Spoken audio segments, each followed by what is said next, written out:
All right, we're back for more daily college basketball best bets here on the channel. We've got a bunch of college basketball as the new year starts. Obviously, you get conference games throughout the entire day.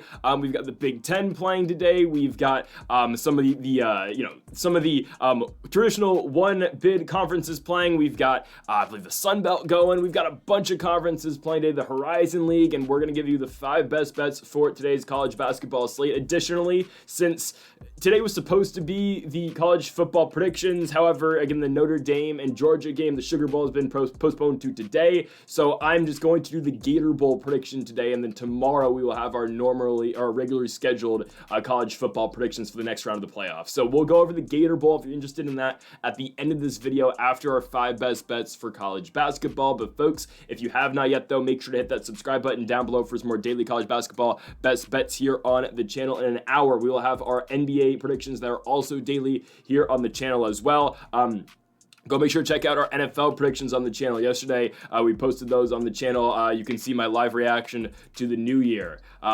One hell of a video. Make sure you check it out. Of course, every Week 18 NFL game predicted in that video. Link is in the description down below. And again, here's the bowl schedule prediction, or prediction schedule, my goodness words. Again, round 3 of the college football playoffs, that video is going to be tomorrow on January 3rd instead of today, obviously, being January 2nd. And then I got to change that day for the national championship game prediction. I think that date's wrong. It needs to be later than that. Regardless, let's get into the first of our 5 games today in college basketball. We're going to start things off with the 10 a.m. game. We've got a 10 a.m. game, a couple 11 a.m.s, and a 1 p.m. We're going to do a 10 a.m. and an 11 a.m., and then we're going to go on to the night games. We're starting things off with Gardner, Webb, and Charleston Southern. I know.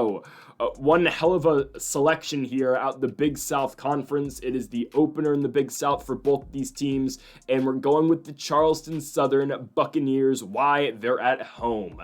That's the main reason we're taking them. Other than that, they do look like the better basketball team, okay? Charleston Southern is going to have the best player on the court, and by far the best player on the court. That's Tajay Kelly. Kelly averages 19 points per game. He averages 8.5 rebounds. He's by far the best player on the court, and he should be able to take over this basketball game. Charleston Southern also has RJ Johnson, a guy who averages 13.5 and 4.5 assists. And I get it, Charleston Southern is a 4-11 basketball team, but they're playing a 5-8 basketball team in the Gardner Webb Bulldogs. Gardner Webb is coming off a victory on the road on December 21st against East Carolina. Good victory, but other than that, again, they went on a huge losing streak. They lost to Georgia Southern, Queens, North Carolina Central, Wofford, Belmont. They beat Bethune-Cookman, but they suck. They beat Southeastern Louisiana, not very good. Lost to Charlotte, beat Elon, lost to Pitt, beat NC Central, and lost to Tennessee. The running Bulldogs will be led by Daryl Simmons II, by far their best player. Their guard averaging 16.5 points a game, but also their other guard, Anthony Selden, does produce as well, averaging 16 points a night. Again, where Charleston Southern is going to separate themselves in this basketball game, I think personally, is with Tajay Kelly. And now Charleston Southern, the Buccaneers, by far have the best victory, singular victory this season between these two teams. We're obviously talking about their win on the road in Miami, and I get it. The Hurricanes are abysmal this season. I completely understand, but still, that's one hell of a victory, right? Going to an ACC school and winning. I know they haven't done much since, but in those games where they've lost, Tajay Kelly has been the lone bright spot, right? So they beat Miami, they go on the road and beat them. They beat UT Martin at home, and they drop 4 in a row, right? Losing at Davidson, losing at South Carolina State, losing at North Alabama, and losing in Athens to Georgia. But what does Kelly do in those games? 22 points, 25 points, 34 points, 29 points. Their last victory over an NIAA Columbia International. They win the game 95-89, but they still pick up the victory. Gardner Webb isn't very good either, though. Again, this is Big South basketball. The best teams don't always come out the Big South, let's be honest, all right? I'm not hating on the conference. I like a play. The game I like even more is going to be our next one. I like that pick more than this one, even though, again, I do like Charleston Southern, and I think we get one of the better teams in the Big South next. We're going to talk about them in a few moments. But yeah, I think Gardner Webb does lose this basketball game at Charleston Southern. One thing you have to note about the Buccaneers, they've barely been at home all season, right? They just haven't. They've played, I think, 2 games at home all year long. They're 1-1. They beat UT Martin, and they beat Furman in their other games. So, they lost to Furman and beat UT Martin. So, they're a 1-1 team at home. And yeah, again, they went on the road and beat Miami, but they have not been home since the UT Martin game that they won right after. For Gardner Webb, this is a team that does play at home and has, again, their record is a little bit different. Well, they haven't won a home game. They've only won 1 home game this season, but they have been, afforded some home games already. They've gone on the road. Yeah, they beat East Carolina, but I think it's a great buy low spot if you want to consider it for Charleston Southern against a team, again, who just looked good and beat East Carolina, where Simmons put up 29 points. I do think the Buccaneers of Charleston are able to win this basketball game. Give me the Bucks minus 125. They're the slight favorites. They will win this game at home at 10 a.m. Let's go on to more Big South basketball. This is the play I like even more. Personally, I'm parlaying these two. I get it. They're both even. I'm going to take a shot and go Charleston Southern, Longwood, Notre Dame. Notre Dame for obviously the Sugar Bowl. I'm just going to say screw it. All right. We'll see. Regardless, Longwood and Presbyterian. Longwood's the way better basketball team. The only reason the line is where it's at is because the game is in Clinton, South Carolina. That is where the Blue Hose are from. Blue Hose. Hose, not hose. What even is Presbyterian? Honestly, what's their mascot? The Blue Hose. It's just like what is it, a Scottish guy? It is a Scottish guy. So they're just Scottish. Who goes to Presbyterian? Yeah, I don't think the Blue Hose are very good. The Blue Hosts are very good. We're taking the Lancers of Longwood. Guys, this is a Longwood team that's 11-4 this season. One of the better teams, I would say, in the Big South. Again, the only reason Presbyterian's getting this line is because the game's at home for them. Longwood this season, their losses are McNeese, Kansas State, North Carolina Central, SMU. It is what it is. Their wins this year, they beat North Carolina Central. They got their second game against North Carolina Central. They lost the game at home for them. Then they went on the road to North Carolina and won. They beat Campbell, Maryland East Shore, UAB, Bennington, whatever, UT Martin, Milwaukee, Morgan State. Yeah, the wins aren't the greatest, sure, but they're winning these games. Presbyterian loses some games that they should win. Tennessee Tech, not a horrible team, but they lose the game to Tennessee Tech. They go to Florida A&M, who's not very good. They lose that game. Manhattan beat them at Presbyterian. Manhattan beat them in overtime. They're just really not that impressive of a team, let's be honest. And 3 of their victories come against NIAAs. We're talking about Carolina Christian College. We're talking about Columbia College of South Carolina. We're talking about Virginia Lynchburg. Their only real victories are Stephen F. Austin in overtime, Youngstown State, Monmouth, and Wofford. Those are Presbyterians, the Blue Hosts. Only victories all year long. Corey Mincy leads them in points with 16 a night. You're gonna get Kobe Stewart, who's averaging 14. And for the Lancers of Longwood, led by Michael Christmas, who's averaging 11.5 points a game. Kobe Garland as well, who's averaging 11.5. Guys, Longwood's just by far the better basketball team. Okay, I don't care the games on the road at Presbyterian. I can't imagine the Blue Hosts are getting the biggest of crowds on January 2nd at 2 p.m. I don't imagine they are, so I really don't think the home court advantage is going to play too much of a factor here for Presbyterian, and I just think Longwood's able to go in here and win this basketball game. Longwood plays better defense. Presbyterian has had many games this season where they just struggle to put up points and they struggle to score. So I think, again, if Longwood plays great defense, they should be able to shut down Presbyterian, and the Blue Hose will not be able to get anything against Longwood. That was one hell of a sentence. The Blue Hosts. What a name. The Blue Hosts. Yeah, Longwood's 11-4. I get it. The record's a little bit padded as well. They have their fair share of NIAA victories. Yeah, but they were able to beat UAB, beat UT Martin, Morgan State. Again, not the greatest teams, but the quality of victory, I would say, is on the side of Longwood, and Longwood's defensively just better than Presbyterian. Presbyterian, again, struggled at home against Manhattan, went to South Carolina, obviously lost. I mean, that's obviously expected, but they've lost some bad teams this season. Florida A&M, Tennessee Tech, Kennesaw is not very good. They lost by 20 points to Kennesaw State. Yeah. I don't really trust Presbyterian a lot. Again, I think this is a levels matchup in the Big South. I think Longwood's a team that could potentially win this thing this year. High points not bad, but I really think, again, Longwood's a team that might mess around and win the Big South this season, and I don't think Presbyterian's anywhere near them. So give me the Longwood Lancers to win this game on the road. I don't think the home court advantage for Presbyterian makes too much of a difference. Next up, we move on to the Big Ten. Oh, I've been waiting to fade Minnesota, and the time has come.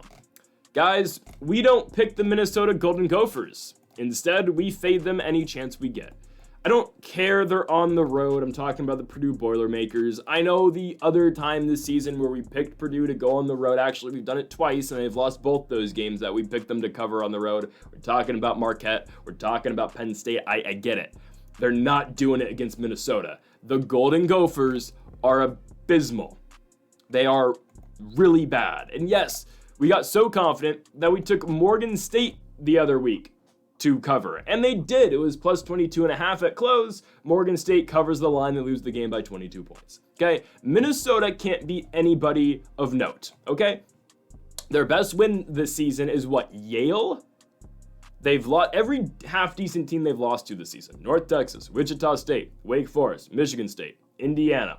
Every decent team the Golden Gophers play, they lose to. This is by far the worst team in the Big Ten. I've been saying it all year long. Again, Minnesota and Washington is the toilet bowl in the Big Ten. That is between the two worst teams by far in this conference. I don't know which one it's going to be. The game is going to be in Minneapolis, so maybe the Golden Gophers strike gold and get that one.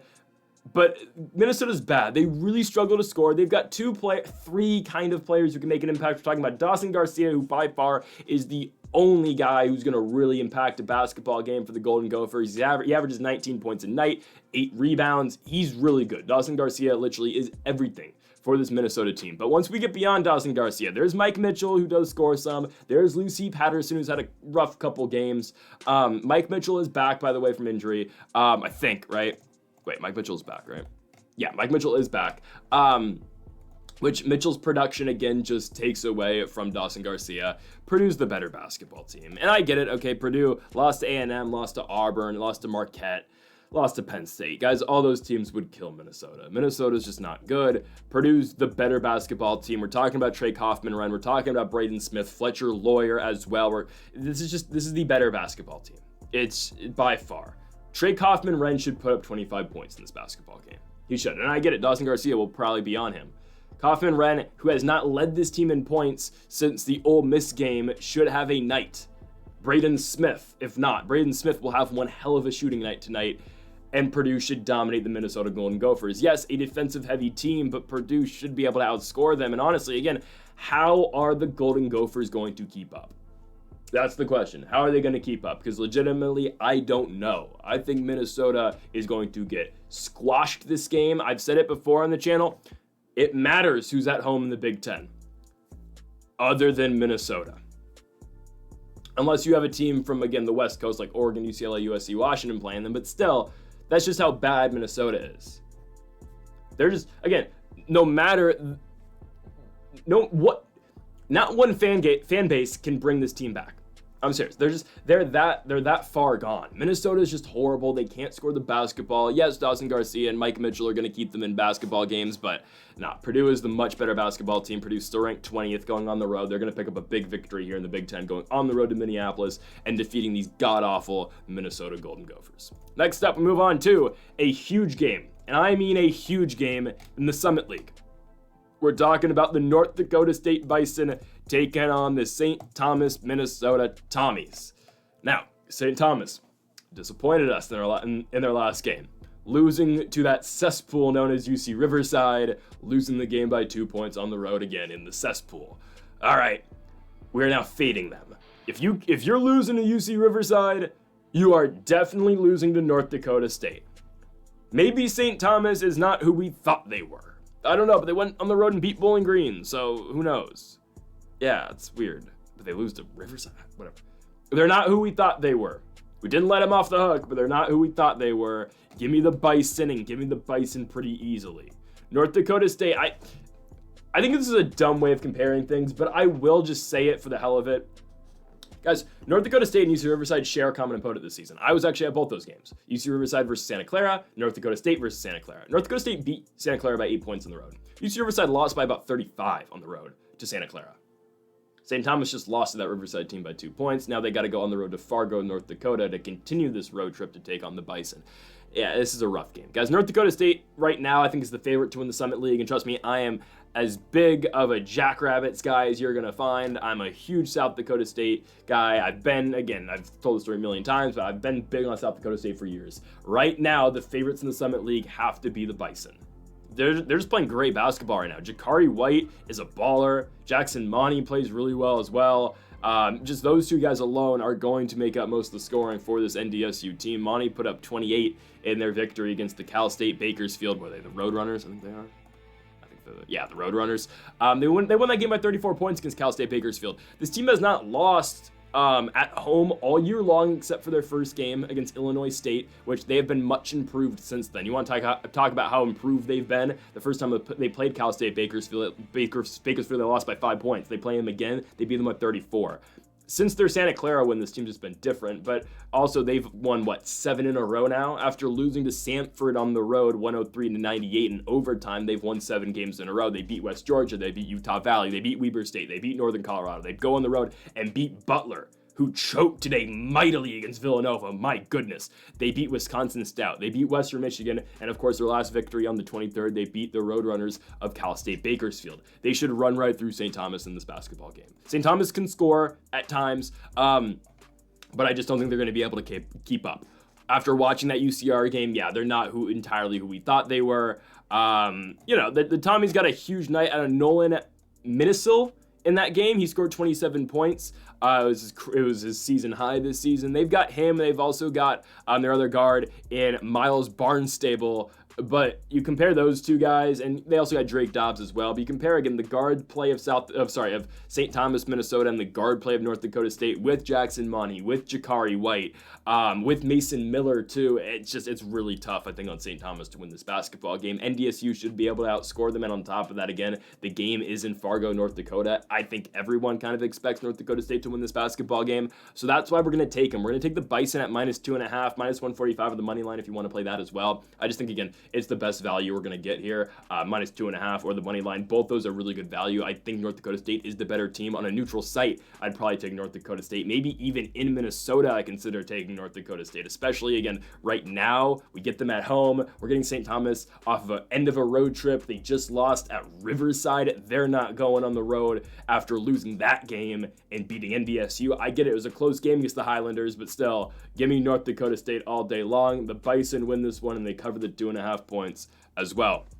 Let's go on to our final best bet of the video for at least college basketball. And yes, we will have some college football in a minute, but we go to a Big Ten matchup. I kid you not, when I was looking at the schedule for today and I was looking at all the games, I was thinking, oh, wow, Oregon, Illinois, that's odd. Why are we getting a non-conference game right now? I was like, oh, shouldn't Oregon be playing conference games? And I thought to myself, wait, this is actually a conference game now. You got the number 22 ranked Illinois Fighting Illini going on the road to Eugene, Oregon to take on the number 9 ranked Oregon Ducks. It's a good basketball game, so shout out conference realignment, but it is kind of odd, I'm not gonna lie, that this is now a conference basketball game. It just is.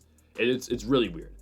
But it's games like these, I think travel is going to make a huge difference. I've been talking about it all year long, especially with Stanford and Cal going to the Atlantic Coast to play their conference games.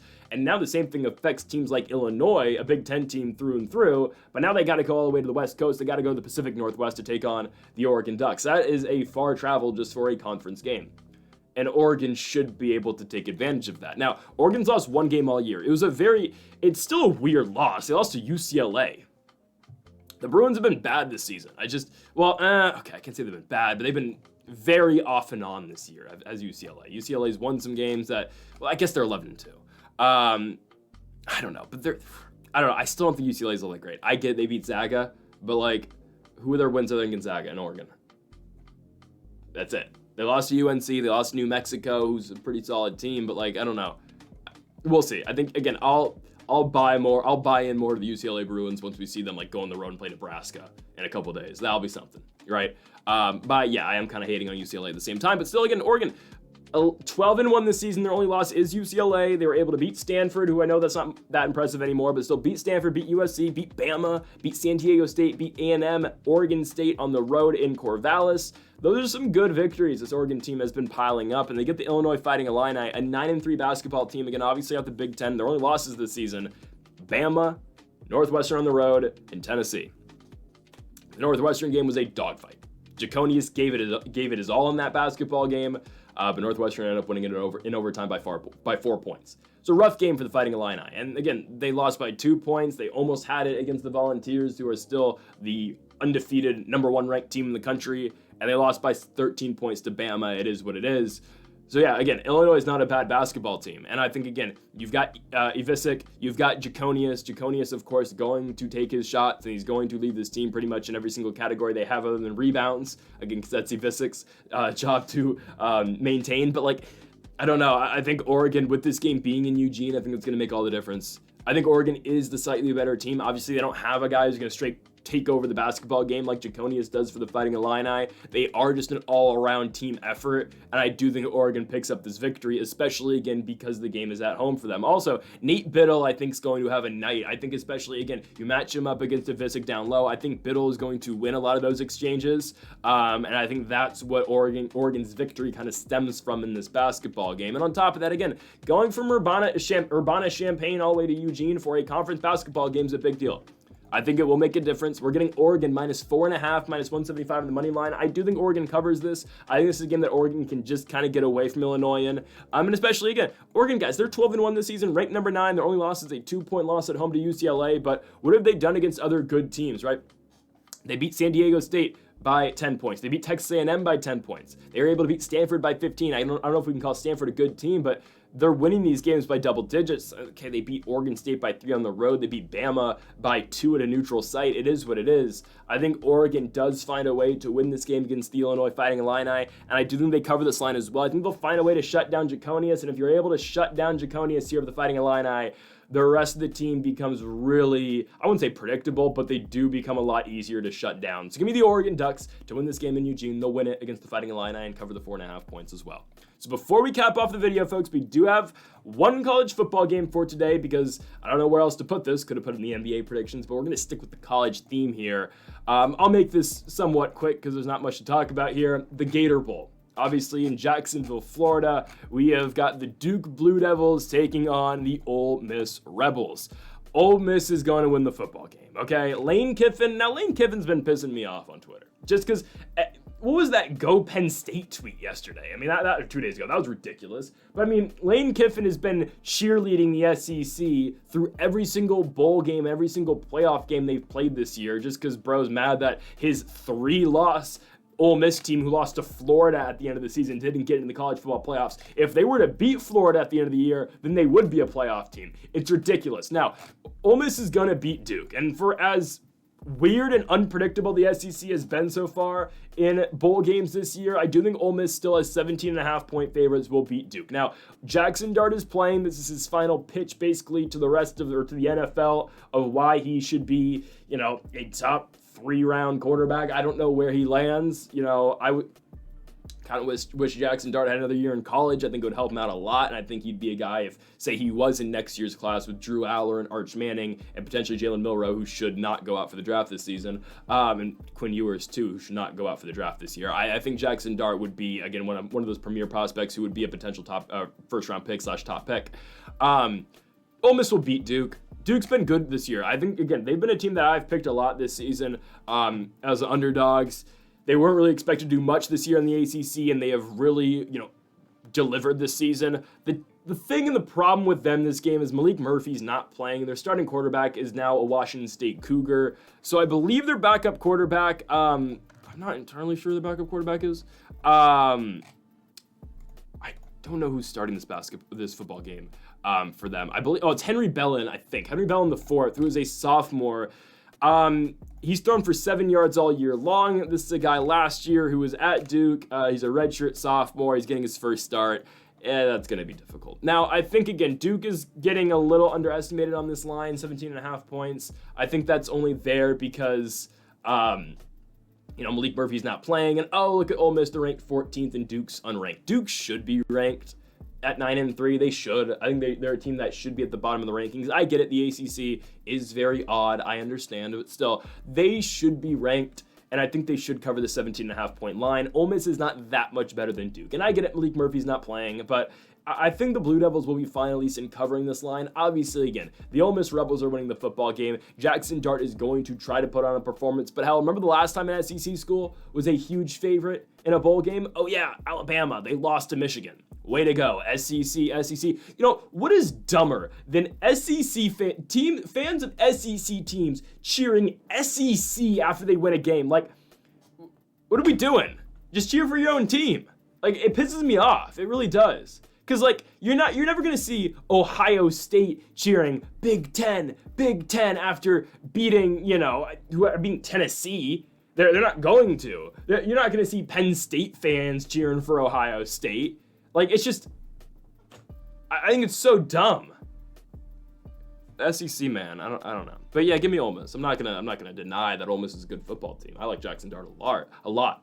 I just don't think they cover this line. I don't think they're that many points better than Duke. So give me Ole Miss to win, but give me Duke to cover the line in the Tax Slayer Gator Bowl today in Jacksonville, Florida. It's the game right after Notre Dame and Georgia on ESPN. So folks, thank y'all for watching our 5 best bets for college basketball here on January 2nd, plus the Tax Slayer Gator Bowl prediction as well. Make sure to hit that subscribe button down below for more college basketball best bets daily here on the channel. Make sure to leave a like if you did enjoy the video. Make sure to comment if you do disagree with any of the picks, folks. Thank y'all for watching, and Mamba forever.